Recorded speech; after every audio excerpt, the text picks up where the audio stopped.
Hey, this is Thor with the ATVSuperstore.com. Today's fun project is going to be an oil change on our Kawasaki Ridge. Here we go. Now that the engine's warmed up a little bit, we're going to remove this cover here. Just makes it easier to get to the oil filter. If you own a Kawasaki Ridge, you might want to invest on some of these tools here to remove the rivets. Lots of things you do with the Ridge requires you to remove them, so just an FYI.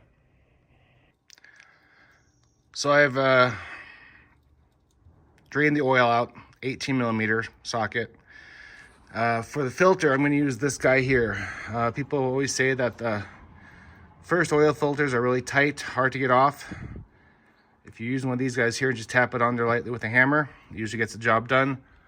Also, since it is a pig of a job to change oil on the filter part, I take some of this silver cellophane and cover the area up, and I make access to the actual drain hole. So hopefully that'll be a little less messy.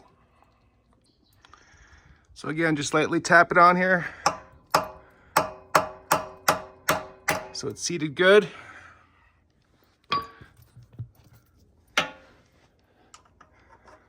It's not the easiest to see right now. Push this in here.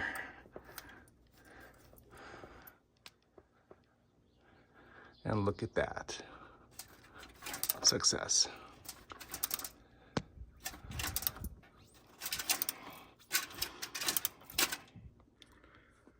So now we've installed the new filter with minimal spillage. There is some mess there, but not as bad as it would be without that metal cellophane. Next, we're going to fish out the bolt from under the engine, because that, of course, fell on there. Just my luck. Luckily, I have a magnet tool to do that. And then we'll let it drip a little bit more, and then we'll fill oil, and we should be good to go. Another great tool to have in your toolbox is one of these magnetic sticks.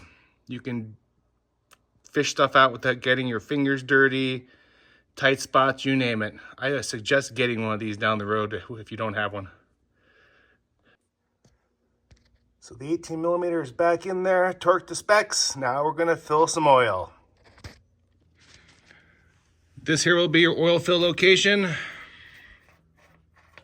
Just be sure it's nice and clean. You wanna get any dirt inside the engine. Okay, let's get some oil in this beast.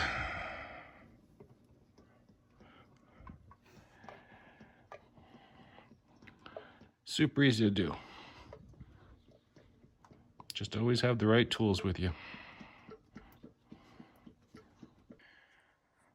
Oil's filled up. Next, I'm going to put the fender back on, and then we should be good to go. This took, with the filter I'm using, 4 quarts and 6 ounces to get to the middle of the dipstick. So we put the fender back on, we're all set to go. Next, we'll just reset the odometer for the next service level, and we are finished.